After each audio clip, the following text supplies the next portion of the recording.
Doctor ഹാരിസിനെ ശിക്ഷിക്കില്ല എന്ന് ആണയിട്ട് പിണറായി ഭാഗം ശക്തമായി വാദിച്ച കുറേ ആളുകൾ കേരളത്തിലുണ്ട്. ആദ്യം അദ്ദേഹം വളരെ ഗൗരവതരമായ വിമർശനം ഉയർത്തി.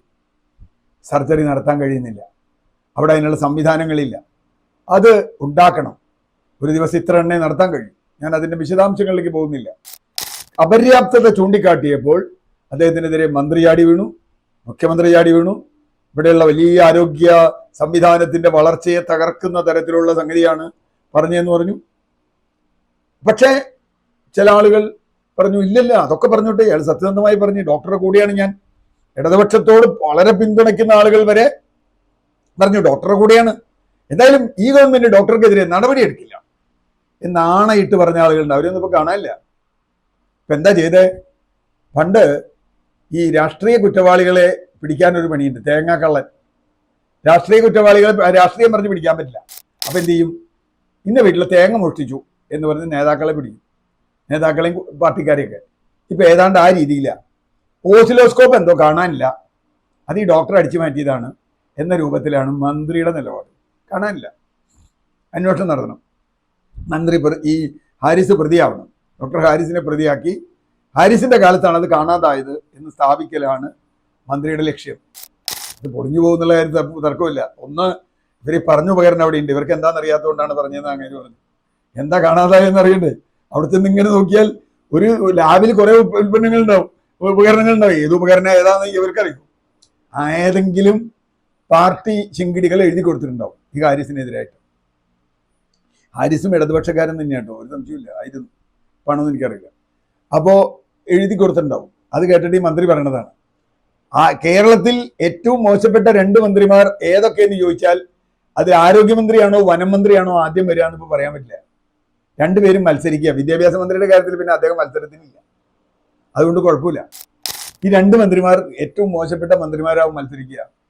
ഈ ആരോഗ്യമന്ത്രിയുടെ ഒരു അവസ്ഥ നമ്മളൊന്ന് ആലോചിച്ച് നോക്കി. കഴിഞ്ഞ 4 വർഷത്തിലേറെയായി കേരളത്തിലെ ആരോഗ്യരംഗത്ത് നിരവധി വിഷയങ്ങൾ ഉണ്ടായിട്ടുണ്ട്. ഇദ്ദേഹം പറയണെന്താ അറിയോ? അന്വേഷിച്ച് റിപ്പോർട്ട് തരാൻ പറഞ്ഞിട്ടുണ്ട്. ഇപ്പം എത്ര റിപ്പോർട്ട് വന്നിട്ടുണ്ടോ ഈ മന്ത്രിയുടെ മേശപ്പുറത്ത്? മേശപ്പുറത്താണോ മേശയുടെ മുകളിലാണോ അലമാരിക്കകത്താണോ എന്നറിയില്ല. ഞാൻ ഒരു ഉദാഹരണം പറയാം. കോഴിക്കോട്ട് ഹർഷീന എന്ന് പറയുന്ന ഒരു സ്ത്രീയുടെ വയറ്റിൽ കത്ത് കേട്ട് സർജറി ചെയ്തു.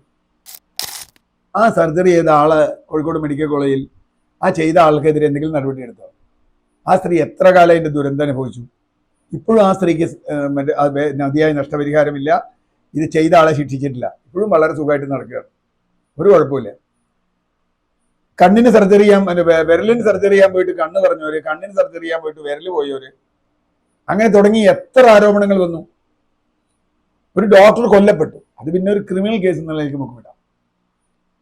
കോഴിക്കോട് തീപിടുത്തം ഉണ്ടായി, 1 അല്ല 2 പ്രാവശ്യം. കോഴിക്കോട് മെഡിക്കൽ കോളേജിൽ, കോട്ടയം മെഡിക്കൽ കോളേജിൽ ഒരു സാരി ഇടിഞ്ഞു കൊളിഞ്ഞു വേണം. ആർക്കെങ്കിലും എന്തെങ്കിലും നടപടി ഉണ്ടായോ? എത്ര പരാതികൾ കേരളത്തിൽ വന്നു. അത് മാത്രമല്ല, കേരളത്തിൽ വലിയ കെട്ടിടങ്ങളൊക്കെ കിട്ടി. ആരോഗ്യരംഗം ഇതാ ഭയങ്കര ഗംഭീരമായി ലോകത്തിലെ ലോകോത്തരമാണ്.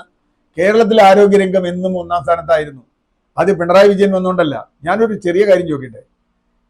ഇവിടെ ഇടതുപക്ഷം ഭരിച്ചതുകൊണ്ടാണ് ആരോഗ്യരംഗം 1ാമതായെങ്കിൽ എന്റെ ബംഗാളിൽ 36 വർഷം ഭരിച്ചിട്ട് ആരോഗ്യരംഗം 1ാം സ്ഥാനമാഞ്ഞെന്റെ?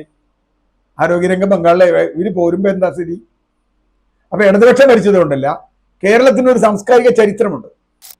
നവോത്ഥാന കാലം മുതൽ, ബ്രിട്ടീഷുകാരുടെ കാലം മുതൽ, തിരുവിതാംകൂർ രാജ്ഞിയുടെ കാലം മുതൽ കേരളത്തിലെ ആരോഗ്യരംഗം, അതുപോലെ കേരളത്തിലെ വിദ്യാഭ്യാസ രംഗം മുമ്പോട്ടാണ്. അത് കേരളത്തിൽ ഇടതുപക്ഷം വന്നതുകൊണ്ട് കേരളം വ്യത്യസ്തമായെങ്കിൽ ഇടതുപക്ഷം ഉത്തരം പറയേണ്ട ആദ്യത്തെ ചോദ്യം 36 വർഷം തുടർച്ചയായി ഭരിച്ച ബംഗാളിലെ ആരോഗ്യരംഗത്തിന്റെ സ്ഥിതി എന്താണ്? വിദ്യാഭ്യാസ രംഗത്തിന്റെ സ്ഥിതി എന്താണ്? ഇവര് പോരുമ്പോ ഇപ്പൊ പോട്ടെ, ത്രിപുരയിൽ എന്താ സ്ഥിതി? ഇപ്പൊ കേരളം മെച്ചപ്പെട്ടതായത് അങ്ങനെയല്ല. പക്ഷേ ഇവര് വന്നതിന് ശേഷം കേരളത്തിൽ നശിപ്പിച്ചു. സർക്കാരിന്റെ പൈസ ഇല്ല എന്നുള്ളതാണ്. മരുന്നില്ല, ഒരാശുപത്രിയിൽ മരുന്നില്ല. എത്ര കേസുകളാണ് വേണ്ടത്ര മരുന്നില്ലാതെ ചെയ്യാൻ കഴിയാതെ, സർജറി ചെയ്യാൻ കഴിയാതെ, മരുന്ന് കൊടുക്കാൻ കഴിയാതെ ഉള്ളത്. നമ്മൾ ദിവസവും ഫേസ്ബുക്കിലും മറ്റേ ഇതിലൊക്കെ വന്നുകൊണ്ടിരിക്കുക, കാശ് ഡയാലിസിസ് ചെയ്യാൻ, അത് ചെയ്യാൻ, ഇത് ചെയ്യാൻ. ഇന്ത്യയിൽ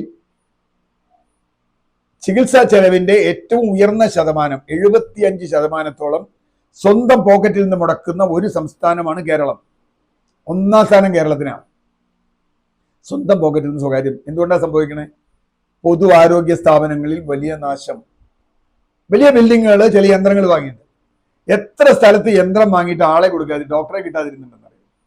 ഈ കഴിഞ്ഞ ദിവസമല്ല, കുറച്ചു കാലമായി കാസർഗോഡ് എൻഡോസൾഫാൻ ബാധിതരുടെ പ്രശ്നവുമായി ഞാൻ ചെല്ലുമ്പോൾ കാസർഗോഡ് ഒരു മെഡിക്കൽ കോളേജിൽ ഉമ്മൻചാണ്ടിയുടെ സർക്കാരിന്റെ കാലത്ത് തറക്കല്ലിട്ടിട്ട് ഇപ്പോൾ എവിടെ എത്തി? ഒന്നുമില്ല. എന്തൊക്കെയോ ചെറിയ ചില കെട്ടിടങ്ങളുണ്ട്.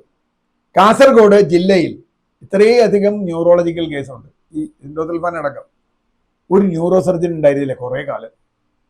അവസാനം ഒരാൾ ട്രാൻസ്ഫർ ചെയ്തു തന്നു. അപ്പോൾ അവർ പറഞ്ഞൊരു പ്രശ്നം, ഞാൻ അവരെ കണ്ടു. അവർ പറഞ്ഞു, ഇവിടെ ഒരു യന്ത്രമില്ലേ, ന്യൂറോ സർജനൊന്നും ചെയ്യാൻ പറ്റില്ല, ന്യൂറോളജിക്ക് വേണ്ട യന്ത്രങ്ങൾ വേണ്ടേ. ഒരു യന്ത്ര സംവിധാനവും കാസർഗോഡ് ജില്ലയിലില്ല. അവര് കർണാടകത്തിൽ പോവാണ്.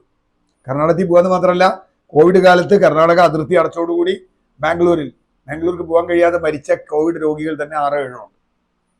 കേരളം മഹത്തരമാണ് എന്ന് പറയും നമ്മൾ.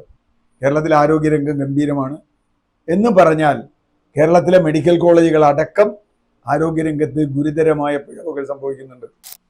അത് അന്വേഷിച്ച് കണ്ടെത്തി തിരുത്താൻ മന്ത്രിയെ കൊണ്ടാവുന്നില്ല. അതാ ഞാൻ നേരത്തെ ചോദിച്ചത്. ഈ മന്ത്രി വാങ്ങി വച്ച റിപ്പോർട്ടുകൾ ഇവിടുത്തെ ചാനലുകളും പത്രങ്ങളും എടുക്കുക. ഞാൻ റിപ്പോർട്ട് ആവശ്യപ്പെട്ടിട്ടുണ്ട് എന്ന് ഈ മന്ത്രി പറഞ്ഞിട്ട് ആ റിപ്പോർട്ട് ഈ മന്ത്രിസഭയിൽ വെച്ചോന്ന് എനിക്കറിയില്ല, നിയമസഭയിൽ വെച്ചിട്ടില്ല. മന്ത്രി റിപ്പോർട്ട് ആവശ്യപ്പെട്ട മുഴുവൻ ലിസ്റ്റ് ഒക്കെ എടുത്താൽ അതിന്റെ റിപ്പോർട്ട് ആവശ്യപ്പെട്ട ഒന്നുമില്ല. എന്താ കാര്യം? ഒരു ആക്ഷനും ഇല്ല.